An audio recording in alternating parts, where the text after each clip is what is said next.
Assalamualaikum warahmatullahi wabarakatuh. Salam sejahtera bagi kita semua. Teman-teman sekalian, berdasarkan data dari Biar Sosial tahun 2024, masyarakat Indonesia rata-rata menghabiskan waktu lebih dari 8 jam sehari di depan layar.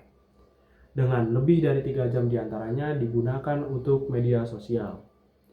Angka ini perlu kita pertimbangkan dengan serius, terutama bagi kita sebagai mahasiswa yang berada di tahap pembentukan karakter intelektual. Kita hidup di era di mana informasi melimpah ruah. Namun ironisnya, kedalaman berpikir justru semakin berkurang. Kemudahan akses terhadap informasi tidak selalu berarti kemudahan dalam memahami dan mengolahnya menjadi pengetahuan yang sesungguhnya. Kita perlu sadari bahwa revolusi digital bukan hanya tentang kecanggihan perangkat, melainkan juga tentang etika dan tanggung jawab intelektual dalam menggunakannya. Teknologi memang membuka peluang yang luas, memungkinkan kita belajar lintas negara, bahkan hingga menciptakan inovasi baru. Namun di sisi lain, teknologi juga membawa tantangan yang serius. Misalnya, penurunan daya konsentrasi, maraknya budaya instan, dan melemahnya kejujuran akademik. Namun, kemudahan ini seringkali kita salah artikan. Kita menghabiskan waktu berjam-jam untuk scrolling media sosial yang minim manfaat, menunda tugas, dan tanpa sadar membiarkan teknologi mengkikis fokus kita.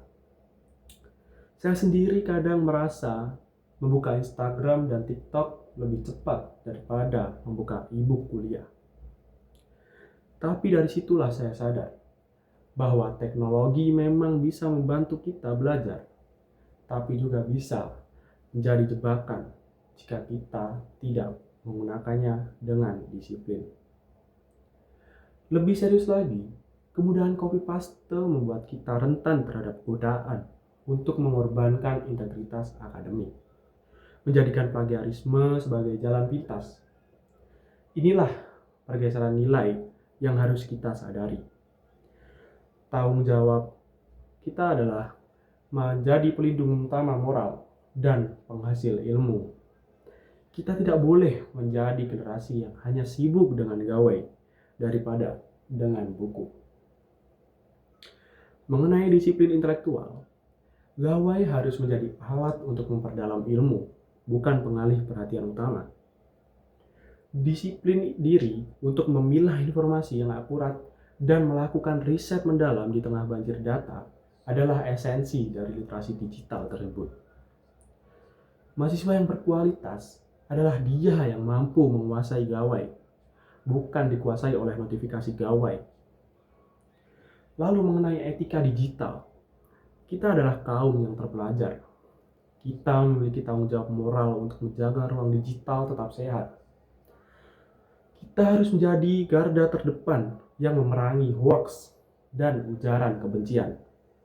Kita harus memastikan bahwa setiap jejak digital kita mencerminkan nilai-nilai kesantunan, toleransi, dan intelektualitas. Kemudian mengenai kontribusi kita. Bayangkan, jika setiap waktu luang yang kita habiskan di media sosial, kita ubah menjadi waktu untuk membuat konten edukatif, mengembangkan startup berbasis teknologi, atau menulis karya ilmiah. Bangsa ini akan melahirkan ribuan inovator yang tidak hanya mengikuti tren, namun menciptakan peradaban. Teman-teman yang saya hormati, kita tidak bisa terus-menerus menyalahkan teknologi, karena yang kita dapat adalah kita mengubah cara kita menggunakan teknologi. Saya yakin satu hal, perubahan tidak akan datang dari keluhan panjang, melainkan dari tindakan nyata. Kita semua punya peran untuk menciptakan masa depan yang lebih baik. Mahasiswa dan teman-teman sekalian, mari kita akhiri kebiasaan menunda dan memulai aksi nyata. Mari kita jadikan gawai sebagai alat berkarya dan membangun, bukan untuk membuang waktu kita dan merusak fokus kita. Bangsa ini menunggu kontribusi kita. Jadi, mari kita akhiri keluhan dan memulai aksi.